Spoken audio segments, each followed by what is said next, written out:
Most people think they can do more in a single day than they actually can, but they often don't realize just how much they can accomplish in 6 months. 6 months, that's what we're diving into today. How you can completely change your life over the next 180 days. Why focus on 6 months? Let me explain. A whole year feels too far away to stay motivated, and a single month is usually too short to create real change. But 6 months? That's the sweet spot. It's enough time to see huge progress, but short enough to stay excited and motivated. Isn't that something? Here's something that always amazes me. Most people spend more time planning a vacation than they do planning their actual lives. They'll spend hours looking at hotel reviews, but won't take half an hour to sit down and think about what they want their future to look like. Isn't that wild? But you're not like most people. You're here right now because a part of you is ready for something different. Let me ask you something. If you keep doing exactly what you're doing today, where will you be 6 months from now? Same job, same income, same problems, same excuses. Here's the truth that might hit hard.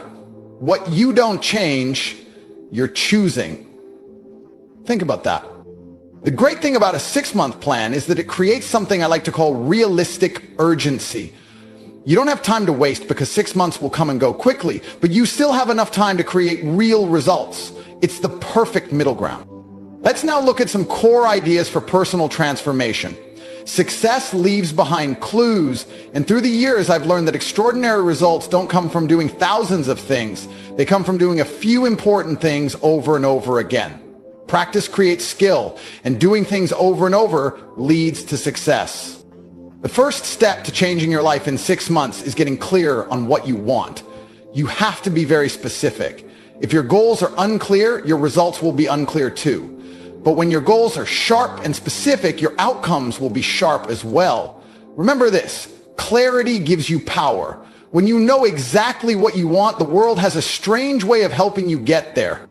Most people can tell you what they don't want, but struggle to say what they do want. They can complain about their job, their health, or their relationships for hours. But if you ask what they'd like instead, they're not sure. That's why we begin with getting crystal clear. Here's your first task. Tonight, take out a sheet of paper and write down what you want your life to look like in 6 months. Be detailed. Don't just write, I want to be happier. Instead, write things like, I want to raise my income by 40%, read a dozen books, lose 20 pounds, and start my own online store. Do you see the difference? The second key to transformation is your personal philosophy. This is how you think about the events in your life. It's not what happens to you that shapes your future, it's how you react to what happens. You can't control the wind, but you can control how you set your sail. Here's something important to understand. Success isn't some magical thing. It's simply the result of doing basic things consistently over time. But here's the challenge. What's easy to do is also easy not to do. Reading 10 pages of a good book every day, easy to do and easy to skip. Saving a small amount of money each week, again, easy to do and easy not to. Now let's move on to the third important idea, who you spend time with. This one is big. You are the average of the 5 people you spend the most time with. Write that down. Over the next 6 months, you'll need to pay close attention to who's around you. Some people you need to love from a distance. That's the truth. There are 2 types of people on your journey. Those who lift you up and those who bring you down. Your mission is to spend more time with the people who lift you up and less time with those who don't. It really is that simple. Let me tell you something powerful. Most people only use about 20% of what they're truly capable of. Why? Because they've never made a solid decision to live at a higher standard. They're just trying to survive each day instead of learning and growing from it. That's a big difference. The fourth key to changing your life in 6 months is to start keeping track of things. From today onward, start writing things down. Track your progress. Record your lessons. Take notes on what you learn. Even small changes in your daily routine can create big results over time. Here's an example. If you read just 10 pages of a good book each day, that adds up to 1,800 pages in 6 months. That's about 6 or 7 whole books. Do you think your thinking might shift after reading the wisdom from 7 great books? Of course it will. Here's another idea that can change everything. Success isn't something you chase, it's something you attract by the person you become. Over the next 6 months, your main goal should be working on yourself. Work harder on you than you do on your job. Now let's talk about investing. Not just money, though that matters too. I mean, investing in your growth. Here's a simple formula. Formal education will help you earn a living, but self-education will help you build wealth. Let me ask you, how much have you put into your personal growth in the last year? Most people won't think twice about spending $100, 0 cents at a nice restaurant, but they hesitate to spend the same amount on a course or a book that could help them grow. That's strange, isn't it? Over the next 6 months, you need to start putting money into yourself. Books, courses, workshops, coaching, whatever helps you grow. Think about it this way. If someone is where you want to be, they probably know something you don't. So learn from them. The 6th key to transforming your life is understanding how small steps lead to big changes. I call this the miracle of steady progress. When you make small, smart changes every day, they add up to something big. Let's break it down. If you get just 1% better every day, in 6 months, you'll be nearly twice as good as when you started. That's the magic of building up slowly. Most people wait for the right time to make a big leap, but real success is built from hundreds of small, smart moves made over time. Now let's look at the 7th key, goal setting. I know you've heard about setting goals before, but let me give you a new perspective. Most people don't dream big enough. They base goals on what seems safe or doable, not what they truly want. For the next 6 months, I want you to set goals that feel a little scary. If your goals don't make you a bit nervous, they're too small. But here's the trick. Break these big goals into small daily tasks. Success comes from what you do all the time, not just every once in a while. There's something else that matters a lot, your surroundings. Your environment can either push you forward or hold you back. In the next 6 months, you must shape your environment so that it helps you. Clean up your workspace, organize your home, create a space that makes you feel ready to take on the world. Here's something that stuck with me. You can't change your final destination in one day, but you can change your direction. That means you can decide tonight to make choices that will lead to a totally different life 6 months from now. And trust me, you'll be glad you did. Success isn't about having the most resources. It's about being resourceful with what you already have. In the next 6 months, stop focusing on what you don't have and start using what's already in your hands. That shift changes everything. Next, let's talk about the 8th key, standards. Your life will always match the level of standards you set for yourself. Raise your standards, and your life will rise to meet them. Drop your standards, and your life will follow. Over the next 6 months, raise your standards in every part of your life. Don't settle for average in your relationships, health, income, or work. Expect more from yourself. Aim higher. People tend to live up to what they expect. If you expect the bare minimum, that's what you'll get. But if you expect greatness, you'll push yourself harder and achieve more. So raise the bar. Now let's talk about daily habits, your rituals. What you do every day has more impact than what you do once in a while. Over the next 6 months, build habits that match your goals. All right, here's one that can completely change things. Wake up 1 hour earlier every day. That gives you an extra 180 hours over the next 6 months. Imagine how much you could get done with that time. That's more than 4 full work weeks. Here's another idea about time. Don't just count the days, make your days count. Everyone gets the same 24 hours. What makes the difference is how you use them. Learn to control your time and you'll control your future. Finally, let's look at the last key, accountability. When you know someone else is watching your progress, you do better. That's a fact. Over the next 6 months, find someone to be accountable to. It could be a friend, a coach, or a group. Share your goals. Update your progress. Celebrate your wins together. Here's something interesting about how people are. We'll often try harder to avoid letting others down than we do to help ourselves rise. Use this understanding to your benefit. Make promises to others that will push you to follow through. Let's talk about something very important, the power to bounce back. Over the next 6 months, you will experience challenges. That's not being negative, it's just being real. The trick isn't to dodge setbacks. The real key is to recover quickly. People who succeed aren't those who never fall. They're the ones who get back up just one more time than they fall. The 11th step in your transformation is something I call the power of focus. Here's what I've come to realize. Where your focus goes, your energy follows. In the next 6 months, you need to be very clear about your top priorities. Don't spend your time on things that don't really matter. Don't just be busy, be effective.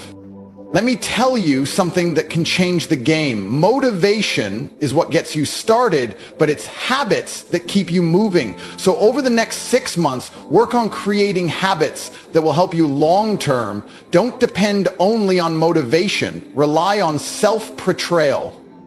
Motivation is like a warm bath. It feels good, but the feeling fades. The 12th step to your transformation is something I call the power of celebration. A lot of people wait until the final goal to celebrate, but that's a mistake. In the next 6 months, celebrate small steps forward, not just the big wins. Celebrating your progress gives you more drive to keep going. Here's something useful about success. Success leaves signs. Pay attention to successful people. Read what they write. Listen to what they say. Go to their events. Over the next 6 months, become someone who studies success. Learn from people who have already done what you want to do. Let me tell you something deep about personal growth. If you want things to change, you must be the one to change. If you want life to improve, you must improve. If you want things to get better, you have to get better. Don't wish things were easier. Wish you had more strength. Don't wish for fewer problems. Wish you had more skills. The 13th part of your transformation is the power of giving. Because success without giving back feels empty. In the next 6 months, find ways to help other people. The more good you do for others, the more valuable you become. Here's something that might surprise you about wealth. How much you earn often depends on how much you grow. If you want to make more money, you need to learn more. In the next 6 months, invest in yourself. Learn new things. Get better skills. Grow your knowledge. Increase your worth. Let me share a strong truth about change. A lot of people think others are better than them and forget their own power. Over the next 6 months, try to be better than the person you were yesterday. That's the only race that matters.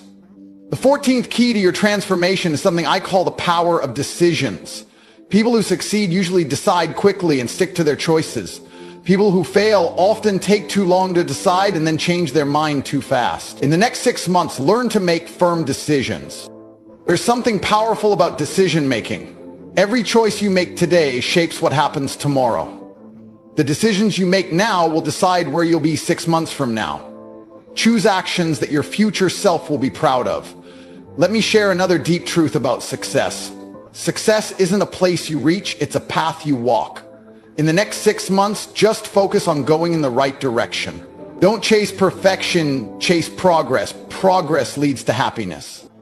The 15th step in your transformation is the power of thankfulness. Being thankful turns what you have into enough. In the next 6 months, keep a journal of gratitude. Every day, write 3 things you're thankful for. That's 540 moments of thankfulness. Here's something interesting about the mind. What you appreciate tends to grow. Over the next 6 months, be thankful for how far you've come. Be thankful for the tough times. Be thankful for the chances you get. The more you practice gratitude, the more things you'll find to be thankful for. Let me say something strong about personal growth. Change is always going to happen, but growing through it is a choice. In the next 6 months, choose to grow. Choose to get better. Choose to move forward.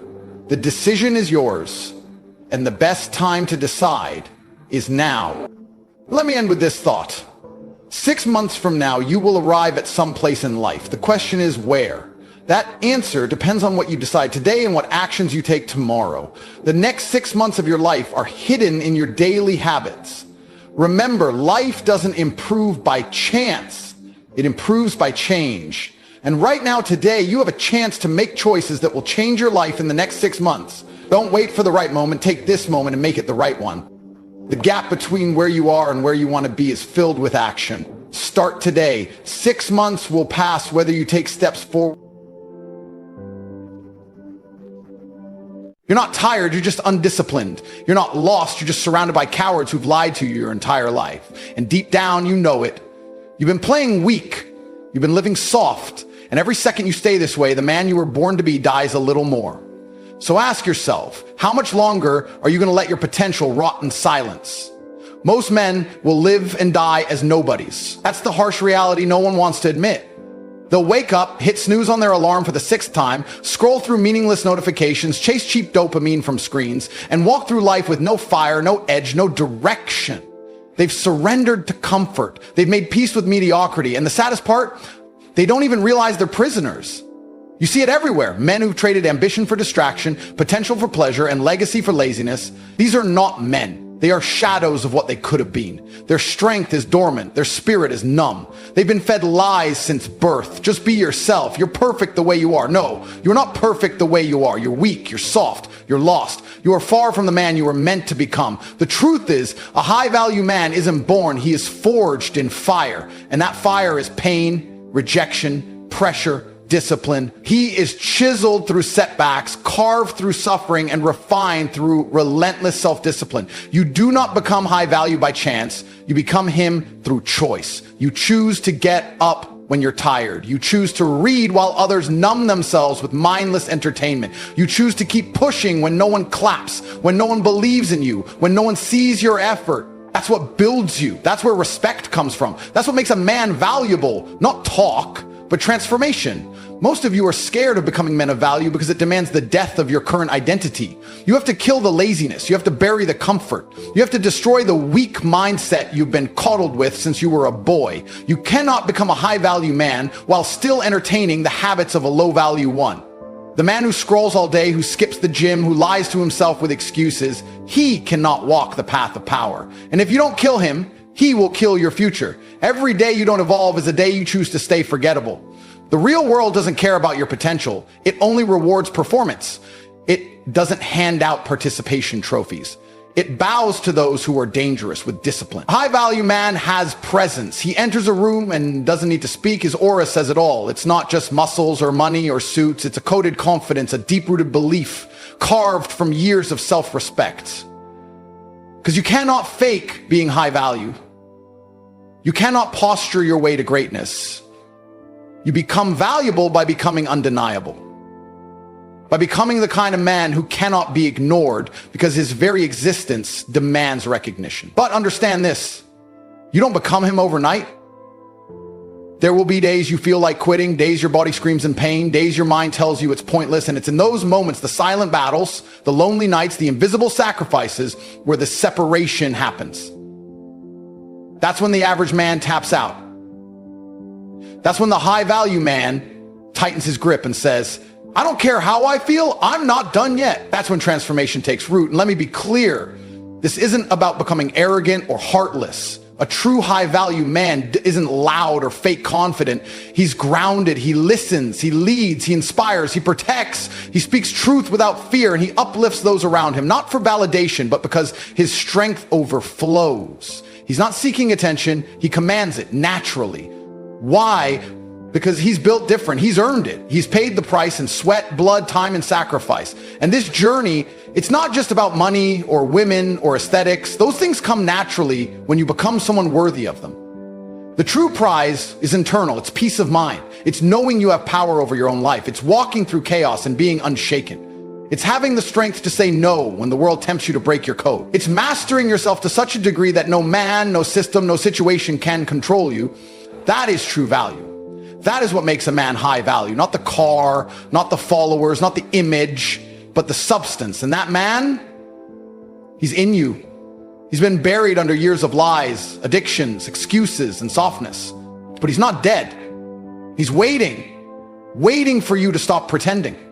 Waiting for you to stand up and take ownership, waiting for you to cut the bullshit and face yourself. Because once you decide that you are no longer tolerating mediocrity, everything changes. The world treats you differently. People respect you differently. Life opens for those who walk with purpose. So if you're sitting there thinking you've got time, thinking you can ease into greatness, wake up. Time is not your friend is the most ruthless enemy you've got. It ticks away while you scroll, while you doubt, while you delay. Every minute you waste is a brick stolen from the empire you could have built. High value isn't an accident, it's a decision followed by 1,000 daily executions. And if you're not willing to pay the price, stay average. But don't you dare pretend you never had a choice. There was a time I was broke, not just in my bank account, but in my spirit. I wasn't always like this. I remember sitting alone in a room that stank of regret. The walls didn't echo confidence, they echoed every bad decision I ever made. I had no plan, no purpose, just an endless loop of distractions disguised as comfort. I'd wake up late, lie to myself with words like tomorrow, and bury my potential under cheap pleasures. I wasn't living, I was surviving. And deep down, I knew I was lying to myself every single day. I knew I was made for more. But instead of rising, I rationalized. I told myself, I'm not ready, as if greatness waits for permission. Then one day, something snapped. I remember walking past a mirror, and for the first time, I really looked at myself. Not the skin, not the haircut, not the mask I wore in public, but the truth. I saw a man who was wasting his gift. I saw fear. I saw comfort.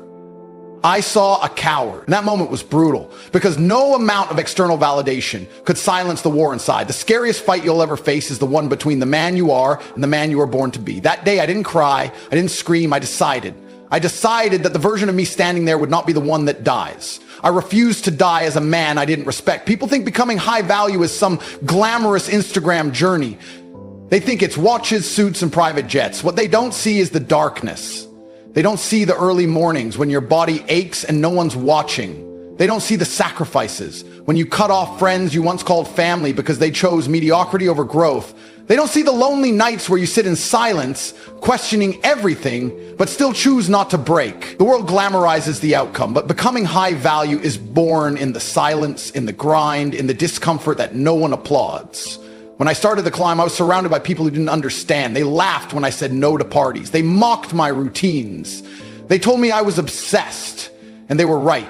I was obsessed. Obsessed with the man I could become. Obsessed with not being average. Obsessed with becoming dangerous, valuable, undeniable.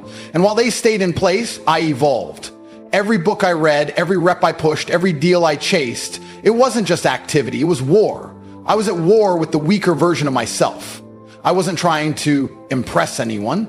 I was trying to rescue myself from the mediocrity that almost consumed me. There were moments I felt like quitting. Days where the bank balance mocked me. Nights where the silence was deafening. But I kept going because I wasn't chasing pleasure. I was chasing power, not over others, but over myself, over my mind, over my choices, over my destiny. If you cannot control yourself, someone else will. And I refuse to be controlled. I refuse to be a man who dies full of dreams but empty of courage. And then slowly things began to shift, not because the world changed, but because I changed. The same people who laughed, they started asking for advice. The same opportunities that once ignored me, they came knocking. But I didn't do it for applause. I didn't do it for women or for clout. I did it because I owed it to the boy I once was. The boy who used to stare at the ceiling at night and wonder if he'd ever be enough. I became the man he needed. That's what becoming high value means. It means becoming the man your younger self would be proud of and your future self would thank. And if you're sitting there thinking this is some motivational fairy tale, it's not. I'm not telling you it's easy. I'm telling you it's necessary. I'm telling you that you can do it, but you won't if you keep lying to yourself. The clock is ticking and no one is coming to save you. There is no magic button. There is no secret shortcut. Just decisions, just daily, painful, powerful choices.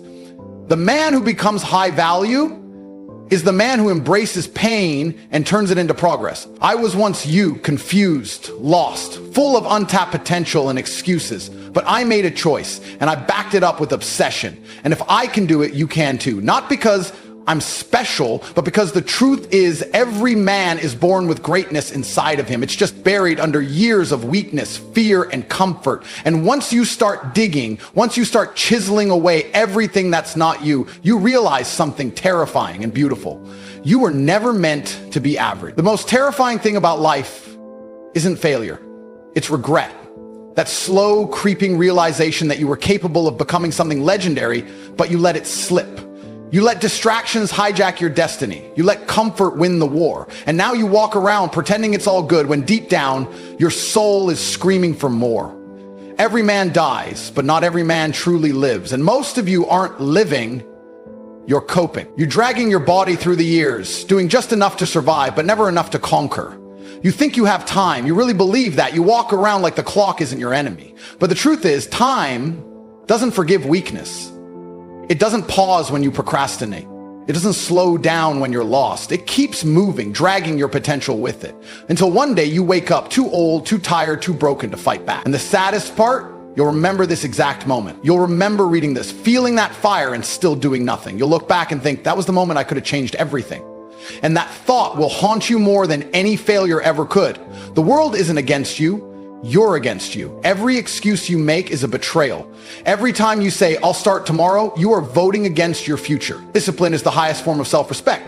And if you lack discipline, you're telling the world and yourself that your life isn't worth fighting for, that your dreams are negotiable, that your future is optional. And the worst part is, you know it. That's why it eats you. That's why you feel that heaviness when you're alone. That's why the silence is so loud, because deep down, you know you were born for more. There are no neutral days. Every day you waste, your enemies get stronger. Your competition grows while you scroll. The man who wants your spot is in the gym right now. He's grinding, learning, building, while you're rationalizing laziness with fake affirmations. You tell yourself you're healing, you're resting, you're waiting for the right time. No, you're hiding. You're protecting the version of yourself that should have been killed off years ago. Comfort is the enemy of greatness, and the more comfortable you get, the further you drift from the man you were meant to be. What scares me isn't the man who fails. What scares me is the man who settles. The man who had the fire but let the world dim it. The man who got punched once and stayed down. The man who once had ambition but traded it for validation.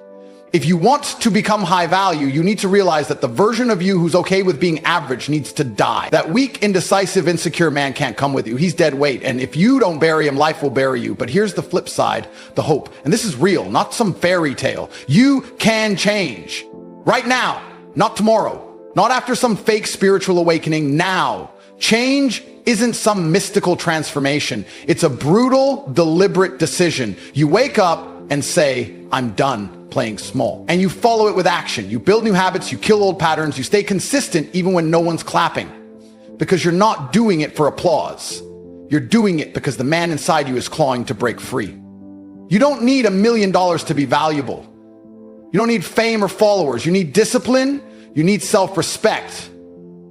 You need a mission so powerful that people feel it when you walk into a room. Becoming a high-value man isn't about flexing. It's about impact.